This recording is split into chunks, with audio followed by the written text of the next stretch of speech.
Hello guys, welcome to the channel H2O the A to Z of chemistry. आज हम शुरू करने जा रहे हैं एक नया course that is the S block elements, जो कि क्लास 11th का एक चैप्टर है NCERT textbook for chemistry students. Right, अब इस कोर्स का आज होगा लेक्चर नंबर 1, जहां पे मैं आपको एक ब्रीफ इंट्रोडक्शन देने वाली हूँ एस ब्लॉक एलिमेंट्स की। मगर उस सबको डिस्कस करने से पहले कुछ इंपॉर्टेंट चीजें जो कि मैं आपके साथ शेयर करना चाहूंगी, और ये आपकी लर्निंग के लिए बहुत इंपॉर्टेंट है। सबसे पहली चीज ये है कि इनऑर्गेनिक केमिस्ट्री एक बहुत वास्ट सब्जेक्ट है। उसके अंदर हर एक एलिमेंट की डिटेल्ड स्टडी होती है। राइट, और अगर हम उस हर एक एलिमेंट को डिटेल में स्टडी करें तो हम उसके ऊपर एटलीस्ट एक एक किताब को स्टडी कर सकते हैं। मगर क्लास 11th में, क्लास 12th में आपको ऑब्वियसली इतना डिटेल में तो स्टडी नहीं करना। तो आपको कितना पढ़ना है कि आप अपने स्कूल के एग्जामिनेशन के लिए, नीट के एग्जामिनेशन के लिए, जेई के एग्जामिनेशन के लिए, जेई मेंस एडवांस दोनों के लिए कितना आपको पढ़ना चाहिए कि आप उस कॉम्पिटिटिव एग्जाम में एक्सेल कर सकें, ये आपके लिए जानना बहुत जरूरी है। तो उसके लिए दो चीजें हैं जो कि इंपॉर्टेंट है। सबसे पहली चीज ये है कि आपको अपनी एनसीईआरटी टेक्स्ट बुक को बहुत बहुत अच्छे से पढ़ना है। उसमें गिवन एक एक चीज आपके लिए बहुत इंपॉर्टेंट है, और अगर आप उसको पढ़ लेते हैं तो आप अपने एग्जामिनेशन में 100% अच्छा परफॉर्म करेंगे। उसके साथ टू टॉप इट अप, और आपको क्या करना है, आपको प्रीवियस ईयर एटलीस्ट पिछले 20 सालों के पेपर्स को जरूर स्कैन करना है, सो दैट कि जो कुछ भी क्वेश्चंस आपके प्रीवियस ईयर एग्जामिनेशन में आए हैं वो कंटेंट आप सबको मालूम होना चाहिए। उसमें हम आपकी क्या हेल्प करने वाले हैं? वेल, यहाँ पे जो हम आपके लिए ये कोर्स बिल्डअप कर रहे हैं, हमने उसको बिल्कुल इसी पैटर्न पे बिल्डअप किया है। हम सारी की सारी एनसीईआरटी टेक्स्ट बुक की एक डिटेल्ड अंडरस्टैंडिंग आपको देंगे। हर एक चीज को पॉइंट वाइज आपको स्प्लिट करके देंगे, सो दैट कि आपकी लर्निंग बहुत आसान हो जाए। जहां जहां पे सिर्फ एक लाइन ही लिखी है, उस लाइन का मीनिंग क्या होता है वो आपको अच्छे से समझ आए, वो हमारी लेवल बेस्ट कोशिश रहेगी। उसके बाद हमने पिछले 20 नहीं, एटलीस्ट 30-35 ईयर्स के क्वेश्चन पेपर्स को स्कैन किया है, जहां पे JEE Mains, advance, JEE, NEET, AIIMS और बाकी के भी बहुत सारे स्टेट बोर्ड के कॉम्पिटिटिव एग्जामिनेशंस के क्वेश्चंस को 30-35 ईयर्स, रिमेंबर हमने आपको 20 साल के पेपर्स को देखने को कह रहे हैं, मगर हमने 30-35 ईयर्स के क्वेश्चन पेपर्स को स्कैन करके इस कंटेंट को डेवलप किया है, सो दैट कि आप एक बेस्ट पॉसिबल प्रिपरेशन कर सकें और अपने एग्जामिनेशन में बहुत अच्छे रिजल्ट लेके आ सकें। So please do follow with us. हर एक लेक्चर को जरूर आप देखिएगा, पूरे का पूरा देखिएगा, कुछ भी मिस नहीं कीजिएगा। At the end of the lecture, इस लेक्चर में तो नहीं जो कि एक इंट्रोडक्टरी लेक्चर है, बट अदरवाइज हर एक लेक्चर के एंड पे हम आपके लिए कुछ प्रीवियस ईयर क्वेश्चन पेपर्स भी लेकर आएंगे, सो दैट कि आप देख सको कि इस टॉपिक में से कैसे कैसे क्वेश्चन एग्जामिनेशन में आए हैं, और आपने इस लेक्चर में से क्या गेन किया वो भी आपको उससे मालूम लगेगा। राइट, तो हम एक आपको थरो अंडरस्टैंडिंग देने की कोशिश कर रहे हैं, हम बहुत मेहनत कर रहे हैं, और आप ही थोड़ी मेहनत कीजिए तो आप जरूर अपने एग्जामिनेशन में एक्सेल करेंगे। तो चलिए, मैं हूं डॉक्टर ऋतु जौहर, आपकी educator from the channel, and I hope कि आप ये कोर्स मेरे साथ, ये लेक्चर मेरे साथ एंजॉय करेंगे। तो चलिए शुरू करते हैं आज की पढ़ाई। तो एस ब्लॉक एलिमेंट्स की पढ़ाई कैसे शुरू करेंगे? वेल, पढ़ाई शुरू करेंगे हम पीरियोडिक टेबल से। पीरियोडिक टेबल देखेंगे कि यहाँ पे ये एस ब्लॉक एलिमेंट्स कहाँ पे प्लेस्ड हैं।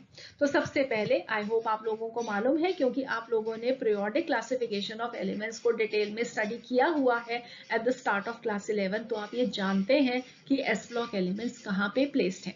ग्रुप नंबर 1 और ग्रुप नंबर 2 के जो एलिमेंट्स होते हैं उन्हें हम बोलते हैं S block elements. Group number 13 से ग्रुप नंबर 18 तक के एलिमेंट्स होते हैं P block elements. Group number 3 से लेकर ग्रुप नंबर 12 तक के एलिमेंट्स होते हैं डी ब्लॉक एलिमेंट्स। और यहाँ पे ग्रुप नंबर 3 में पीरियड नंबर 6 और पीरियड नंबर 7 में एक कॉमन पोजिशन ऑक्यूपाई कर रहे हैं लैंथेनॉइड्स और एक्टिनॉइड्स। राइट, अब इस सब को आपने पीरियोडिक क्लासिफिकेशन ऑफ एलिमेंट्स में डिटेल में स्टडी किया है और यहाँ पे बहुत सारे वो कंसेप्ट्स अगर आपको अच्छे से आते हैं तो एस ब्लॉक एलिमेंट्स की पढ़ाई भी बहुत आसान हो जाती है, राइट। इन केस आपको कोई भी डाउट हो तो हमारा एक detailed course already periodic classification of elements पे भी हमारे चैनल में है, आप प्लेलिस्ट में से उसको देख के अपने कंसेप्ट्स को स्ट्रॉन्ग कर सकते हैं, राइट। अब ये जो ग्रुप नंबर्स हैं, ये या ग्रुप नंबर्स नहीं, इनफैक्ट मैं पहले ब्लॉक की बात कर रहे हैं, तो ये जो एस ब्लॉक पी ब्लॉक है तो हम ये इसको कैसे फॉर्म करते हैं। वेल हम देखते हैं कि जो लास्ट इलेक्ट्रॉन है वो एंटर कहाँ पे कर रहा है। अगर तो वो एस ऑर्बिटल में कर रहा है तो वो एस ब्लॉक के एलिमेंट्स होते हैं। अगर वो पी ऑर्बिटल्स में एंटर कर रहा है तो पी ब्लॉक एलिमेंट्स होते हैं। अगर डी ऑर्बिटल में लास्ट इलेक्ट्रॉन एंटर कर रहा है तो डी ब्लॉक एलिमेंट्स, और अगर वो एफ ऑर्बिटल्स में एंटर कर रहा है तो हम उसको बोलते हैं एफ ब्लॉक के एलिमेंट्स, राइट। तो ये एक बेसिक अंडरस्टैंडिंग है। इसको थोड़ा सा मैग्नीफाई करके थोड़ा सा और अंडरस्टैंड करते हैं कुछ इंपॉर्टेंट कंसेप्ट्स को before we can move on to the S block elements. तो ये हो गए हमारे 4 blocks S P D F. S block जहां पे लास्ट इलेक्ट्रॉन एस ऑर्बिटल में एंटर करेगा, फिर पी जहां पे पी ऑर्बिटल्स में एंटर करेगा, इसी तरीके से डी और एफ ब्लॉक के एलिमेंट्स। तो एस ब्लॉक के एलिमेंट्स हो गए ग्रुप नंबर 1 और 2 के एलिमेंट्स, पी ब्लॉक के 13 to 18 ग्रुप्स के 3 to 12 ग्रुप के एलिमेंट्स डी ब्लॉक हो गए, और ग्रुप नंबर 3 पे पीरियड नंबर 5 और 6 में एफ ब्लॉक के एलिमेंट्स। एस ब्लॉक और पी ब्लॉक के एलिमेंट्स को हम कंबाइंड में नॉर्मल या रिप्रेजेंटेटिव एलिमेंट्स भी कहते हैं। ये सब वो चीजें हैं जो कि आप ऑलरेडी पढ़ चुके हो, ठीक है। तो आई होप इसमें मुझे कुछ एक्सप्लेन नहीं करना, ये सब आप लोग जानते हैं। उसके बाद डी ब्लॉक के एलिमेंट्स को हम ट्रांजिशन एलिमेंट्स भी कहते हैं और एफ ब्लॉक के एलिमेंट्स को इनर ट्रांजिशन एलिमेंट्स भी कहते हैं। अब ये जो नॉर्मल या रिप्रेजेंटेटिव एलिमेंट्स हैं जो कि एस और पी ब्लॉक के एलिमेंट्स हैं, ये सब हाईली रिएक्टिव एलिमेंट्स हैं, जनरली नेटिव स्टेट में नहीं मिलते हैं, कंबाइंड फॉर्म में मिलते हैं, और इनका जो फर्स्ट मेंबर होता है रिस्पेक्टिव ग्रुप के जो बाकी मेंबर्स होते हैं उनसे काफी डिफरेंट होते हैं। इसको हमें आगे अपने डिटेल्ड लेक्चर्स में अच्छे से अंडरस्टैंड करना है। सो हम शुरू करते हैं एस ब्लॉक एलिमेंट्स। तो एस ब्लॉक एलिमेंट्स क्या होते हैं? वो एलिमेंट्स जिनका लास्ट इलेक्ट्रॉन जो है वो वैलेंस शेल के या आउटर मोस्ट एस ऑर्बिटल में एंटर करेगा।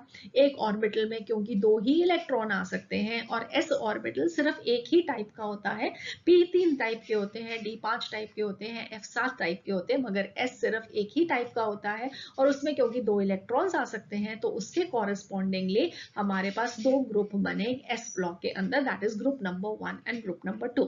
अब ग्रुप नंबर 1 में जो एलिमेंट्स हैं वो है lithium, sodium, potassium, rubidium, caesium, francium, right. इनको कलेक्टिवली हम अल्कली मेटल्स बोलते हैं, और अल्कली मेटल्स इसलिए बोलते हैं क्योंकि ये मेटल्स वाटर के साथ रिएक्ट करने पे कॉरेस्पॉन्डिंग हाइड्रोक्साइड्स फॉर्म करते हैं जो कि स्ट्रांगली अल्कलाइन इन नेचर होते हैं। इसे हम डिटेल में डिस्कस करेंगे जब हम इनकी केमिकल प्रॉपर्टीज को डिस्कस करेंगे, ठीक है।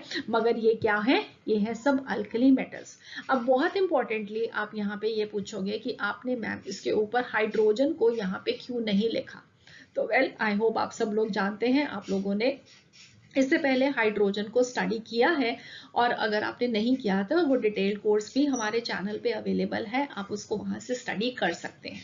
तो हाइड्रोजन जो है उसको हम ग्रुप 1 के एलिमेंट्स के साथ रखते हैं, मगर उसकी कुछ प्रॉपर्टीज ग्रुप 1 के साथ मिलती हैं, group properties group 17 that is halogens के साथ मिलती हैं, इसलिए उसका जो प्रॉपर पोजीशन है वो ना तो ग्रुप 1 है ना वो ग्रुप 17 है, इसलिए आजकल उसको सेपरेटली रखा जाता है और उसको सेपरेटली ही स्टडी किया जाता है।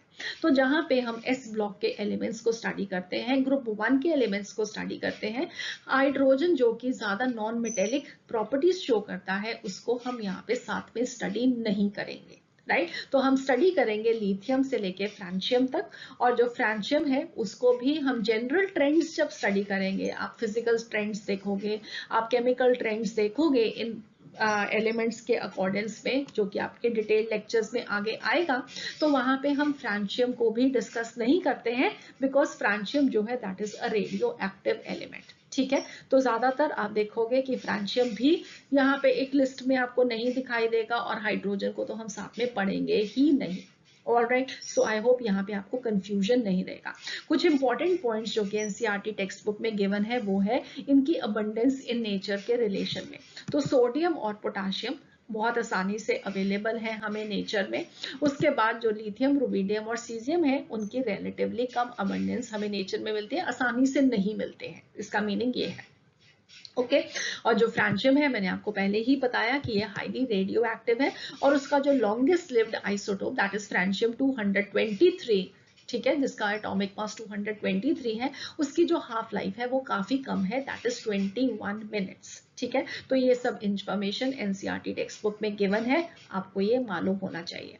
अब बिफोर मूविंग फर्दर एक इंपॉर्टेंट चीज, आपको ये जो ग्रुप 1 के एलिमेंट्स हैं ये इन द ग्रुप किस तरीके से प्लेस्ड है, ये आपको ये नाम याद होने चाहिए कि पहले लिथियम, फिर सोडियम, पोटाशियम, रुबिडियम, सीजियम।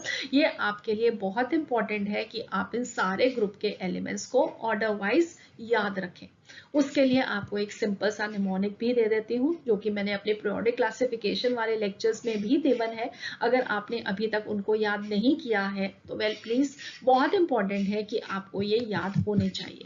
तो इसको आप कैसे याद रख सकते हो? वेल उसके लिए एक निमोनिक है जो कि सिंपल सा है कि ली ना की रूबीना, हिंदी में लिख लीजिए, इंग्लिश में लिख लीजिए,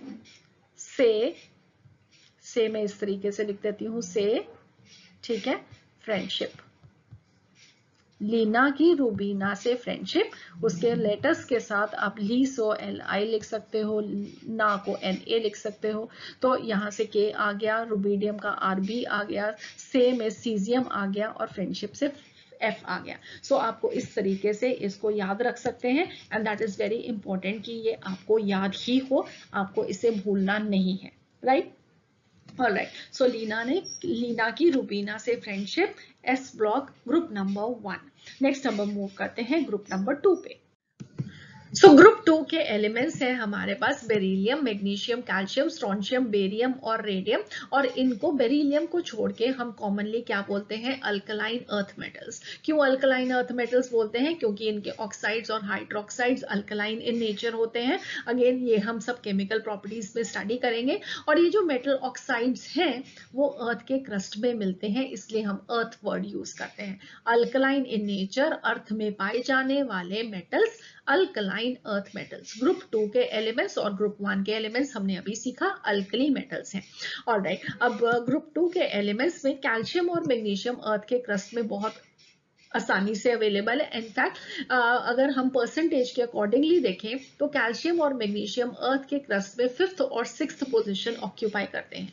पहले 4 कौन से हैं वो भी आपको बता देती हूँ। ऑक्सीजन सबसे ज्यादा पाया जाता है अर्थ के क्रस्ट में, फिर सिलिकॉन, फिर एल्यूमिनियम, फिर आयरन और उसके बाद कैल्शियम और मैग्नीशियम। स्ट्रोंशियम और बेरियम की बहुत ज्यादा कंसंट्रेशन नहीं है, अर्थ के क्रस्ट में कम पाया जाता है। और अगर हम बेरिलियम की बात करें तो बहुत ही रेयर है, और रेडियम की बात करें तो that is the rarest of all, बहुत ही कम मिलेगा।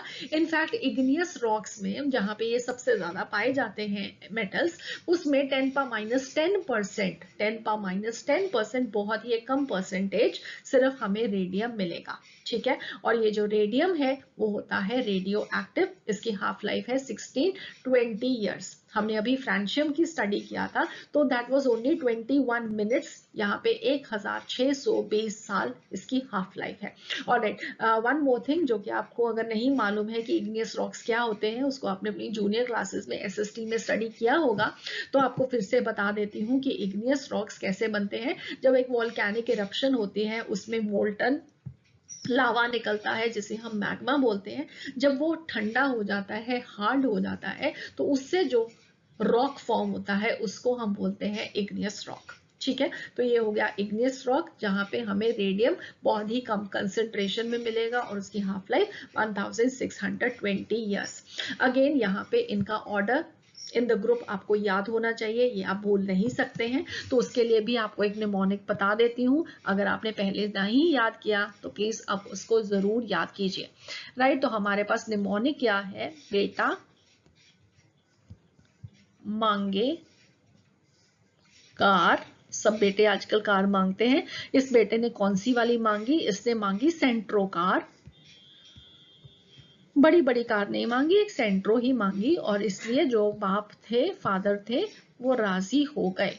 बेटा मांगे कार, सेंट्रो बाप राजी, सो बेटा का बेरिलियम, मांगे में मैग्नीशियम, कैल्शियम कार, सेंट्रो में एसआर, बाप का बेरियम और रेडियम का आर। ठीक है, सो बेटा मांगे कार, सेंट्रो बाप राजी। This is the order for the group 2 elements, जो कि आपको जरूर याद करना है। ठीक है, सो इस तरीके से आपने सबसे पहले आज के इस लेक्चर में इन सब के नाम याद कर लिए, कुछ ब्रीफ अंडरस्टैंडिंग आपको हो गई। कुछ और इंपॉर्टेंट चीजें हैं जो कि मैं आपको बताना चाहूंगी। सबसे पहले इंपॉर्टेंट चीज क्या है कि आपको इनकी इलेक्ट्रॉनिक कॉन्फ़िगरेशन आनी चाहिए, क्योंकि इलेक्ट्रॉनिक कॉन्फ़िगरेशन पे बेस्ड होती हैं इन एलिमेंट्स की केमिकल प्रॉपर्टीज। तो general electronic configuration S block elements के लिए, अल्कली मेटल्स के लिए नोबल गैस NS1 और अल्कलाइन अर्थ मेटल्स के लिए नोबल गैस NS2। ठीक है, सो आई होप मुझे इससे ज्यादा आपको कुछ नहीं बताना है, ये आप सब लोग पहले ही बहुत अच्छे से जानते हैं। एक इंपॉर्टेंट चीज जो कि मैंने आपको स्टार्ट ऑफ द लेक्चर में भी बताई थी कि जो एस ब्लॉक और पी ब्लॉक के एलिमेंट्स होते हैं, उसमें जो हर एक ग्रुप का पहला एलिमेंट होता है, उसकी कुछ प्रॉपर्टीज है जो कि अपने ग्रुप के एलिमेंट्स से डिफरेंट है, राइट।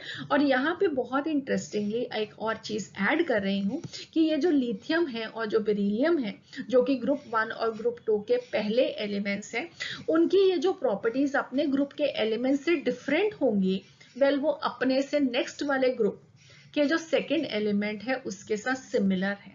इसका मीनिंग उनका एक डायगोनल रिलेशनशिप है, जैसे कि लिथियम ग्रुप 1 में है और ग्रुप 2 का सेकेंड एलिमेंट है मैग्नीशियम। इनकी बहुत सारी प्रॉपर्टीज हैं जो कि सिमिलर है, और वो वाली प्रॉपर्टीज लिथियम की अपने ग्रुप के एलिमेंट से डिफरेंट होंगी। सिमिलरली बेरिलियम की बहुत सारी प्रॉपर्टीज एल्यूमिनियम के साथ कॉमन होंगी, और वो जो प्रॉपर्टीज होंगी अपने ग्रुप के एलिमेंट से डिफरेंट होंगी। सिमिलरली ऐसे ही अब बोरॉन और सिलिकॉन में भी ऐसा एक रिलेशनशिप देखते हैं। ठीक है, तो इसको क्या है कहते हैं, हम एक डायगोनल रिलेशनशिप कहते हैं। अब ये डायगोनल रिलेशनशिप क्यों है? वेल उसका रीजन ये है क्योंकि जो लिथियम और मैग्नीशियम के आयंस होंगे, अगर हम सिर्फ एक ही बात करें, बाकी के लिए सिमिलर चीज होगी कि इनका जो आयनिक साइज है वो ऑलमोस्ट सिमिलर है, या आप ये कह सकते हो कि चार्ज बाय रेडियस रेशो जो है इन एलिमेंट्स की वो सिमिलर है, राइट। तो चार्ज क्या होगा, लिथियम के आयन पे होगा Li+ चार्ज, और मैग्नीशियम के आयन पे होगा Mg+2 चार्ज।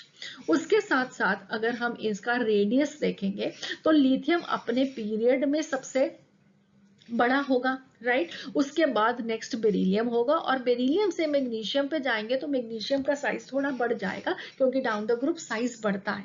उससे क्या होगा कि वेल इन दोनों का जो साइज है उसमें काफी सारी सिमिलैरिटी आ जाती है, या अगर हम चार्ज बाय रेडियस रेशो देखते हैं वो काफी सिमिलर होता है। एग्जैक्ट वैल्यूज आपको याद रखने की जरूरत नहीं है, या इनके आप कहो कि आयनिक साइज जो है वो सिमिलर है। ठीक है, और ये सिमिलैरिटी की वजह से इनकी बहुत सारी जो प्रॉपर्टीज हैं वो रिजेंबल करती हैं। ऐसे ही आप बेरिलियम और एल्यूमिनियम के लिए भी कह सकते हैं, बोरॉन और सिलिकॉन के लिए भी कह सकते हैं।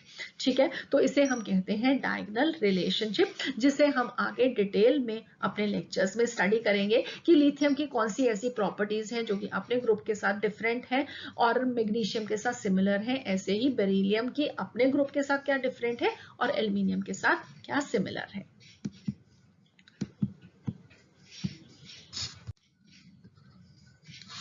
सो नेक्स्ट अब हम आ जाते हैं कि इनकी जो फर्स्ट मेंबर्स हैं रिस्पेक्टिव ग्रुप्स के, उनकी अपने ग्रुप के एलिमेंट्स के साथ ये प्रॉपर्टीज में डिफरेंस क्यों है। उसके लिए आपको इंपॉर्टेंटली याद क्या रखना है कि वह सबसे पहले जो पहला मेंबर होता है उसका साइज सबसे छोटा होता है, और उसकी जो इलेक्ट्रोनेगेटिविटी होती है वो बहुत ज्यादा होती है। बहुत इंपॉर्टेंट डिफरेंस वो ये है कि जो भी ये फर्स्ट मेंबर्स हैं ये सब कौन से पीरियड के एलिमेंट्स हैं, ये है सेकेंड पीरियड के एलिमेंट्स, और सेकेंड पीरियड के एलिमेंट्स के अंदर डी ऑर्बिटल्स नहीं होते, और थर्ड पीरियड में आते ही एकदम से वो डी ऑर्बिटल्स आ जाते हैं, इसलिए उनका साइज काफी बढ़ जाता है in comparison to the second period elements. एक ये बहुत बड़ा डिफरेंस है। और सेकेंड है कि जो थर्ड पीरियड के एलिमेंट्स हैं वो इन डी ऑर्बिटल्स को बॉन्डिंग के लिए यूज कर सकते हैं, जो कि सेकेंड पीरियड के एलिमेंट्स नहीं कर सकते। वेल इसलिए सेकेंड पीरियड और थर्ड पीरियड के एलिमेंट्स में हम डिफरेंस देखते हैं, और थर्ड पीरियड ऑनवर्ड्स हम देखते हैं कि प्रॉपर्टीज काफी ज्यादा सिमिलर है। ये बेटर अंडरस्टैंडिंग होगी जब हम इन प्रॉपर्टीज को डिटेल में डिस्कस करने वाले हैं। ठीक है, एक इंपॉर्टेंट चीज और जो कि आप यहाँ पे एक ब्रीफ अंडरस्टैंडिंग में याद रख सकते हो कि हम इनको स्टडी क्यों करते हैं, ये क्यों हमारे लिए इंपॉर्टेंट है। वेल, अगर आप सोडियम और पोटेशियम आयंस को देखोगे ग्रुप नंबर 1 में, राइट, और अगर आप मैग्नीशियम कैल्शियम आयंस को देखोगे ग्रुप नंबर 2 में, तो ये हमें बहुत ज्यादा प्रोपोर्शन में हमारे बायोलॉजिकल फ्लूइड्स में मिलते हैं, राइट। तो ये बहुत सारे हमारी बॉडी के बायोलॉजिकल फंक्शंस को कंट्रोल करते हैं। जैसे कि अगर हम आयन बैलेंस को मेंटेन करना कहें, नर्व इंपल्स कंडक्शन को मेंटेन करना कहें, तो ये सब में ये आयंस अपना रोल प्ले करते हैं। इसलिए ये बहुत ज्यादा हमारे लिए इंपॉर्टेंट है, इनकी स्टडी हमारे लिए बहुत ज्यादा इंपॉर्टेंट है। ठीक है, फाइनली इस लेक्चर को फिनिश करने से पहले एक इंपॉर्टेंट कंपैरिजन आपको दे देती हूँ एस और पी ब्लॉक के एलिमेंट्स पे। हम एक जनरल ही डिस्कशन कर रहे हैं, बहुत ज्यादा डिटेल में बात नहीं करेंगे यहाँ पे, एक ब्रीफ अंडरस्टैंडिंग सिर्फ एस और पी ब्लॉक के एलिमेंट्स पे क्या फर्क है। तो एस ब्लॉक के जो एलिमेंट्स होते हैं वो क्या करते हैं, आयनिक कंपाउंड्स फॉर्म करते हैं, जो कि पी ब्लॉक के elements generally covalent compounds form करते हैं। एस ब्लॉक के एलिमेंट्स की एक ही ऑक्सीडेशन स्टेट होती है, that is equal to the group number, जबकि पी ब्लॉक के elements variable oxidation states show करते हैं। और जैसे जैसे हम डाउन द ग्रुप जाते हैं, लोअर ऑक्सीडेशन स्टेट ज्यादा स्टेबल हो जाती है, ज्यादा पाई जाती है, क्योंकि इनर्ट पेयर इफेक्ट होता है। इनर्ट पेयर इफेक्ट क्या होता है, इसे हम आगे फर्दर जब पी ब्लॉक एलिमेंट्स को डिस्कस करेंगे तो डिटेल में डिस्कस करेंगे। अगर आपने मेरे पीरियोडिक क्लासिफिकेशन के लेक्चर्स में देखा हो तो वहां पे भी हमने इसको ब्रीफली जरूर डिस्कस किया है। ठीक है, तो आप वहां से भी इसको देख सकते हैं। एस ब्लॉक के एलिमेंट्स रिड्यूसिंग एजेंट्स की तरह एक्ट करते हैं। पी ब्लॉक के एलिमेंट्स का जो रिड्यूसिंग कैरेक्टर होता है वो डाउन द ग्रुप डिक्रीज करता है। अगेन सारी एक डिटेल डिस्कशन है, यहाँ पे मैंने आपको एक ब्रीफ ओवरव्यू दिया है एस ब्लॉक के एलिमेंट्स का। So that would be all for this lecture. अगले लेक्चर के लिए मिलेंगे जहां पे हम अल्कली मेटल्स की डिटेल्ड डिस्कशन को शुरू करेंगे। सो आई होप आपको ये वाला लेक्चर अच्छा लगा, आपने इसको एंजॉय किया and you are looking forward for more of them. ठीक है, तो please do subscribe to the channel so that कि आपको नोटिफिकेशन मिलता रहे जैसे ही हम आपके लिए लेक्चर्स को पोस्ट करें। आपको बहुत इंटरेस्टिंग लगेंगे, आपकी जो लर्निंग है बहुत आसान हो जाएगी, क्योंकि हम आपको एक ही जगह पे सारा कंटेंट इकट्ठा करके देने वाले हैं। So see you again. Have a nice day. God bless you.